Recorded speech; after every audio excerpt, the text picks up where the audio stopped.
विद्यार्थी मित्रांनो, BA भाग 1 सत्र 1साठी आपल्याला भास्कर चंदनशिव यांच्या निवडक कथांचा अभ्यास करावायचा आहे. भास्कर चंदनशिव हे दलित आणि ग्रामीण स्वरूपात कथा लिखणारे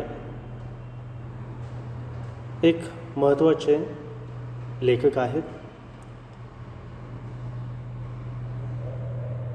भास्कर चंदनशिव यांच्या कथेतून ग्रामीण जीवन वास्तव प्रकर्षानं मांडलेलं आपल्याला दिसून येतं. कथा अभ्यासण्यापूर्वी त्यांचा काही एक पूर्वपरिचय आपल्याला करून घ्यावायचा आहे. भास्कर चंदनशिव यांचं बालपण जे आहे ते हासेगाव तालुका कळंब इथं गेलेला आहे. त्यांचा जन्म 12 जानेवारी 1945 रोजी हासेगाव तालुका कळंब जिल्हा उस्मानाबाद हे मराठवाड्यात येतं या ठिकाणी झालेलं आहे. त्यांचं मूळ नाव जे आहे ते भास्कर देवराम यादव असं त्यांचं मूळ नाव असलेलं आपल्याला दिसून येतं. दत्तक विधान झाल्यानंतर त्यांचं नाव भास्कर तात्याबा चंदनशिवे असं झालेलं आहे. त्यांचं प्राथमिक शिक्षण हे हासेगाव, माध्यमिक शिक्षण कळंबला आणि महाविद्यालयीन आणि पदव्युत्तर शिक्षण जे आहे ते मराठी विषयामध्ये अंबेजोगाई येथे पूर्ण झालेलं आहे. 1972 ते 2005 या काळात पा महाविद्यालय वैजापूर औरंगाबाद व बलभीम महाविद्यालय बीड येथे त्यांनी मराठी विषयाचे प्राध्यापक म्हणून आपलं कार्य बजावलेलं आहे. असे हे प्राध्यापक असणारे लेखक जे आहेत त्यांच्या नावावर खूपशी पुस्तकं आज प्रकाशित झालेली आहेत. त्यामध्ये कथा आहे, ललित गद्य आहे, समीक्षा आहे. म्हणजे एकूण कथा असेल, ललित गद्य असेल, समीक्षा असेल, या तिन्ही प्रकारात त्यांनी लेखन केलेलं आपल्याला दिसून येतं. साधारणपणे 1970मध्ये महाविद्यालयात शिकत असताना त्यांनी मसनवटा ही कथा लिहिलेली होती. त्यांची पहिली कथा जी स्पर्धेसाठी केलेली होती आणि अस्मिता दर्शच्या स्पर्धेत त्याला त्यांच्या कथेला पहिला क्रमांक मिळालेला होता आणि याच कथेनं त्यांची कथाकार म्हणून खऱ्या अर्थानं ओळख निर्माण करून दिलेली आपल्याला दिसून येते. जांभूळढ 1980, मरणकाळा 1983, अंगार माती 1991, नवी वारुळं 1992, बिर्ड 1999 हे त्यांचं कथासंग्रह प्रकाशित झालेले आहे. भिंगुळवाना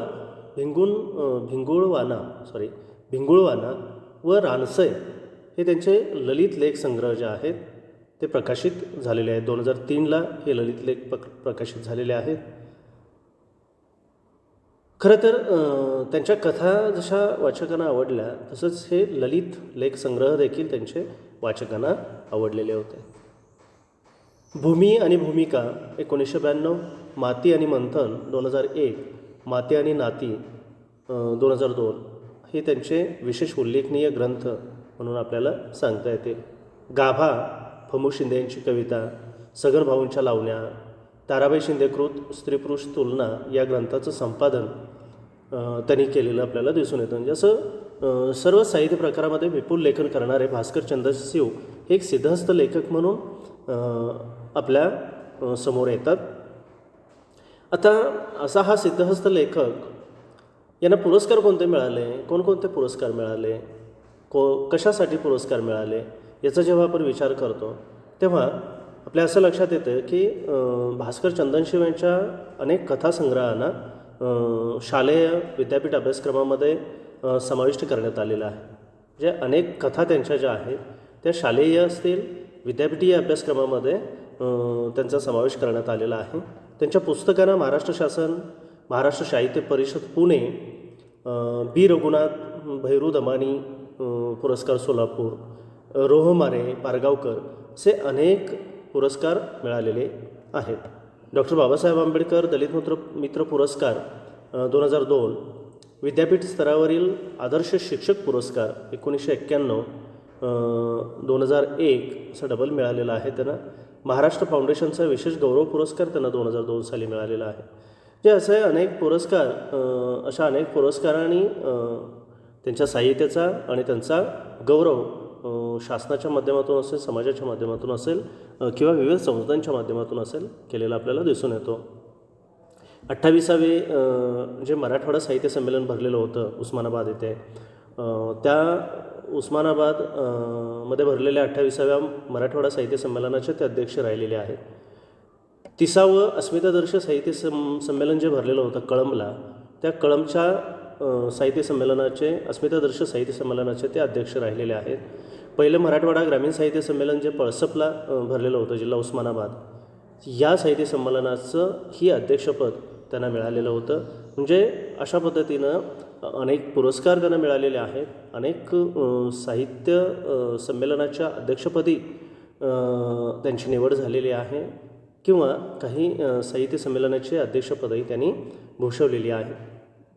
असे हे वैविध्यपूर्ण लेखन करणारे भास्कर चंदनशिव यांच्या जेव्हा कथा आपण अभ्यासतो किंवा त्यांचे एकूण साहित्य आपण अभ्यासतो, तेव्हा एक गोष्ट लक्षात येते की त्यांच्या साहित्याची नेमकी काय वैशिष्ट्य आहे, काय वैशिष्ट्य, काय भूमिका ठेवून त्यांनी लेखन केलेलं आहे.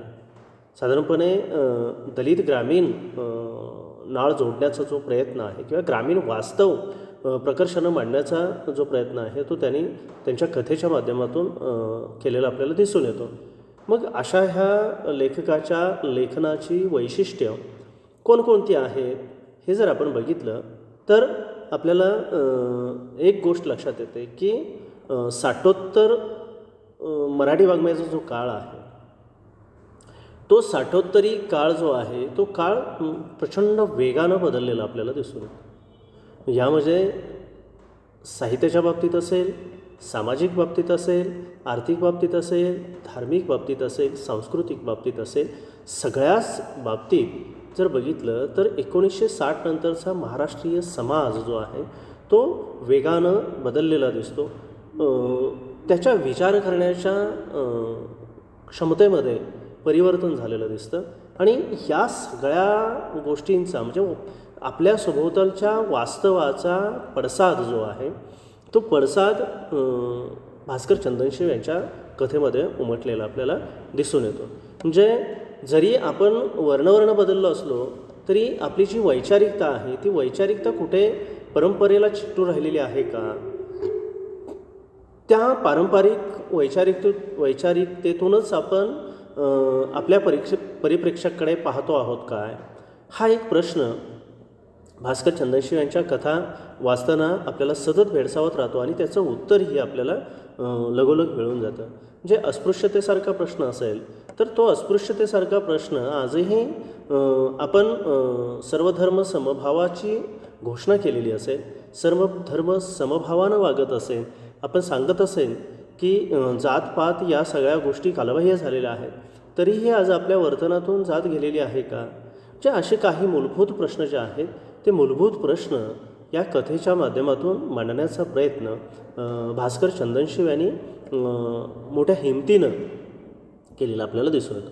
म्हणून मी आताच म्हटलं की साठोत्तर काळ हा जो आहे तो अतिशय संवेदनशील काळ म्हणून आपल्यासमोर येतो आणि भास्कर चंदनशिव या काळातले एक संवेदनशील दलित ग्रामीण लेखक किंवा कथालेखक किंवा लेखन करणारे कथालेखक म्हणून आपल्यासमोर येतात.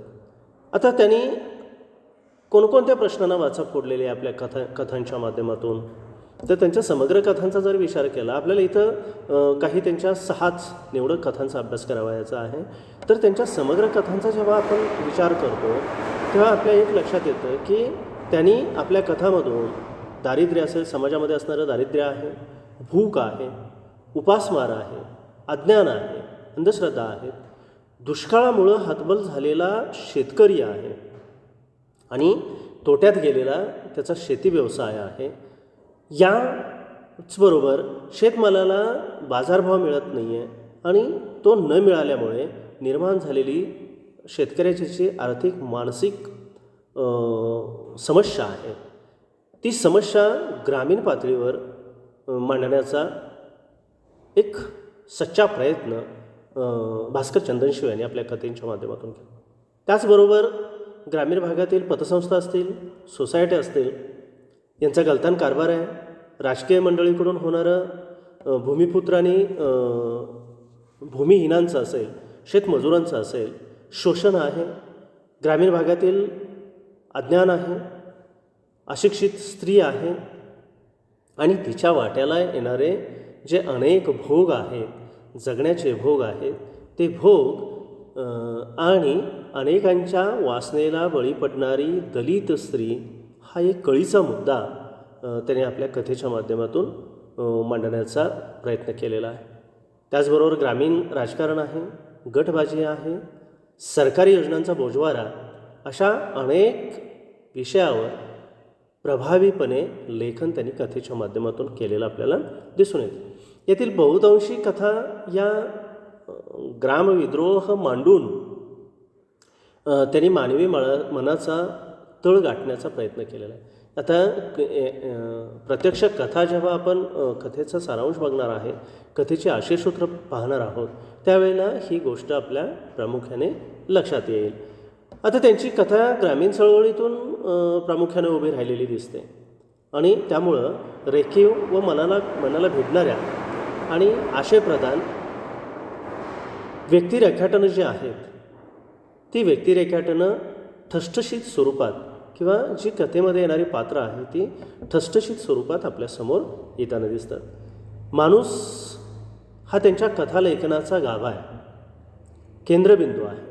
खरं तर माणसाला केंद्रवरती ठेवून जो लेखन करत असतो तो कधी इतरत्र भरकटत नाही आणि त्यामुळं भास्कर चंदनशिवांच्या कथेचा केंद्रबिंदू किंवा गाभा जो आहे तो केंद्रबिंदू माणूस आहे आणि त्यामुळं त्यांच्या सर्वच कथा ज्या आहेत त्या चित्रदर्शी झालेल्या आपल्याला दिसून येतात.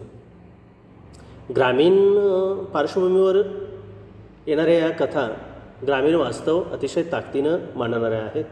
नव्या दमाचा नवीन विषय हाताळणारा आणि कथेला नवीन वळण देणारा, अंगभूत सामर्थ्य आणि उपजत प्रतिभेचा कथाकार म्हणून आपल्याला भास्कर चंदनशिव यांच्याकडे पाहावं लागेल. आता भास्कर चंदनशिव यांच्या कथेत ग्रामीण जीवनातील धगधगते वास्तव किंवा सत्य मांडणारी भाषा जी आहे ती जशीच्या तशी येते. आता मोस्टली आपण पाहिलं तर भास्कर चंदनशिव यांच्या कथेची भाषा जी आहे ती बोलीभाषा आहे, ग्रामीण बोलीभाषा आहे. जे भास्कर चंदनशिव ज्या मराठवाडा विभागातून येतात त्या मराठवाडा विभागातली ही भाषा असलेली आपल्याला दिसून येते आणि त्यामुळं त्यांच्या भाषेत ज्या कथा त्यांनी ज्या भाषेमध्ये लिहिलेल्या आहेत, बोलीभाषेमध्ये लिहिलेल्या आहेत, त्या कथेमध्ये जिवंतपणा येण्यास मदत झालेली आहे. आणि त्यांच्या कथेत सत्यकथन आहे, काव्यात्मकता आहे, बोलीभाषेचा वापर आहे आणि चित्रदर्शीपणा आहे आणि त्यामुळं त्यांच्या कथेची वैशिष्ट्ये जी आहेत ते आपल्याला वेगळी असल्याचे दिसून येते. त्यांच्या भाषेमध्ये ग्रामीण जीवनाची नेमकी नस पकडलेली दिसते आणि त्यामुळं त्यांच्या कथेत कोणत्या परिसरातली भाषा आहे ते तर बीडचा जो परिसर आहे आणि बीडचा परिसर आणि बीड परिसरात बोलली जाणारी भाषा, त्या भाषेमध्ये वापरले जाणारे वाक्प्रचार आहेत, उपमा आहे, दृष्टांत आहे, दाखले आहेत, असे त्या बोली भाषेमधला जो खजिना आहे तो त्यांच्या कथेमध्ये आलेला आपल्याला दिसून येतो. ग्रामीण वळणाची त्यांची भाषा असल्यामुळे अतिशय जोरकसपणे सामाजिक जाणीव जी आहे ती मांडण्याचा त्यांनी त्यांच्या कथेतून प्रयत्न केलेला दिसतो. दुःखितांच्या, शोषितांच्या जगण्याला समूर्त करण्याचं काम भास्कर चंदनशिव यांच्या कथेनं केलेलं आपल्याला दिसून येतं आणि त्यांच्या कथेतील संवाद आहेत, निवेदन आहेत, ही सगळी बोलीभाषेत आल्यामुळं त्यांची कथा जी आहे ती आपली स्वतःची कथा आहे असं आपल्याला सतत वाटत राहतं.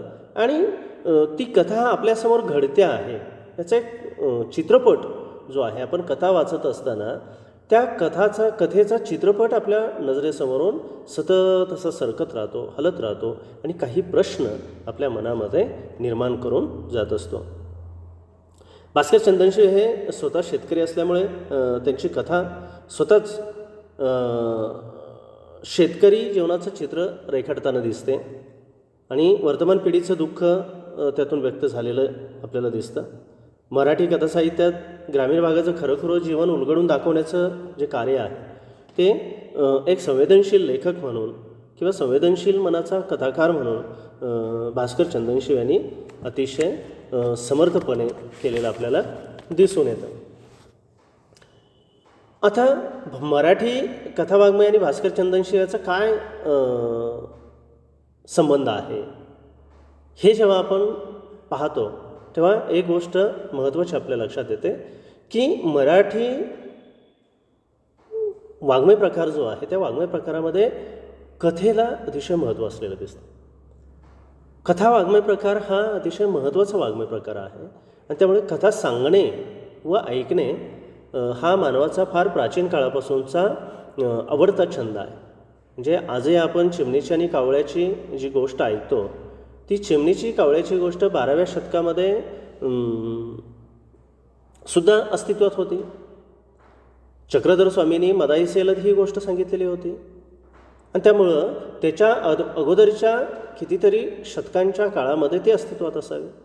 आणि म्हणून गोष्ट ऐकणे आणि गोष्ट सांगणे हा मानवाचा प्राचीन काळापासूनचा छंद असल्याचं आपल्याला दिसून येतो. आणि महानुभाव काळ असेल ज्या काळामध्ये गद्य वाङ्मयाची सुरुवात झाली त्या काळापासून ते आजतागायत जर आपण बघितलं तर मराठी कथेचा आलेख हा वाढता असलेला आपल्याला दिसून येतो. अनेक विषय आशय मराठी कथेने आपल्या कवेमध्ये घेतलेले दिसतात. म्हणजे जशी प्रारंभीची कथा विस्तृत असणारी कथा हळूहळू लघुकथा झाली आणि जरी ती लघुकथा झाली असली तरी आशय विषयाच्या बाबतीत निश्चितच ती विस्तारलेली आपल्याला दिसून येते. आधुनिक इंग्रजांचा काळ जर घेतला, इंग्रजांच्या काळात मराठी वाङ्मयाला इंग्रजीचा परिचय झाला आणि इंग्रजीच्या परिचयामुळे मराठी कथेला एक नवा आयाम मिळालेला दिसतो.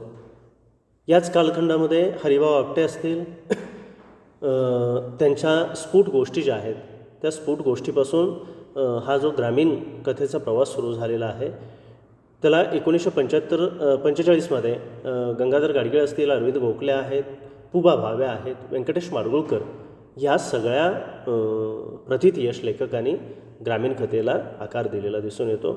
श्रीम माटे, गल ठोकळ, रवा दिघे, आनंद यादव, शंकर पाटील, दमा मिरासदार, उद्धव शेळके, रणजित देसाई असतील, रारम बोराडे असतील, सखा कलाल आहे, चारुता सागर आहे, यांच्या सक्षम कथांनी मराठी कथेला, मराठी ग्रामीण कथेला नवे विषय आणि नवे आशय दिलेले आपल्याला दिसून येतात.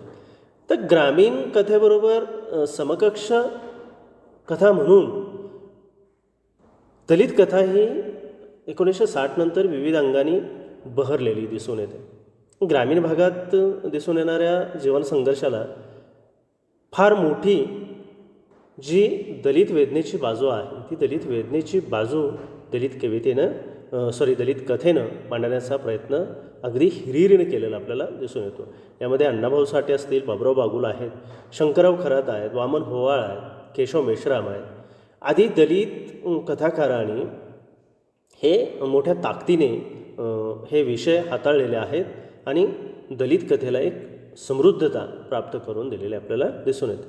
आता 1990 नंतरचा जेव्हा काळ आपण विचारात घेतो तेव्हा 1990 नंतर भारतीय समाजामध्ये आणि महाराष्ट्रीय समाजामध्ये मोठी स्थित्यंतरं झालेली आपल्याला दिसून येतात.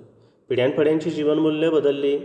या सर्वाचा शेतकरी, शेतमजूर कसा बळी ठरला या बदलाचंच नेमकं चित्रण जे आहे ते भास्कर चंदनशिव यांनी आपल्या कथामधून 1970च्या दशकापासून ते करत आहेत. त्यांनी केलेलं आहे. त्यांच्या कथा ग्रामीण वास्तवाचे दर्शन घडवणाऱ्या जशा आहेत त्याचबरोबर दलित वास्तवाचं दर्शन घडवणाऱ्या देखील आहेत.